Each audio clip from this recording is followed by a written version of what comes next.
Drone, UAV. A drone is an unmanned aircraft.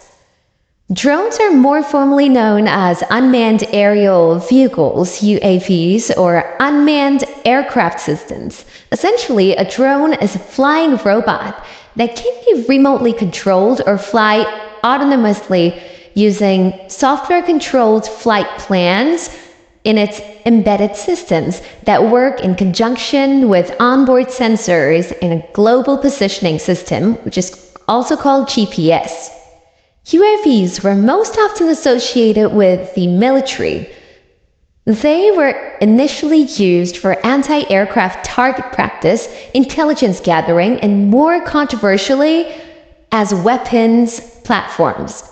Drones are now used in a range of civilian roles. Drones have two basic functions: flight mode and navigation. To fly, drones must have a power source, such as battery or fuel. They also have rotors, propellers, and a frame. The frame of a drone is typically made of a lightweight, composite material to reduce weight and increase maneuverability.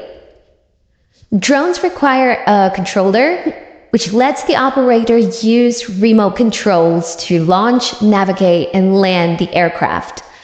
Controllers communicate with the drone using radio waves such as Wi-Fi.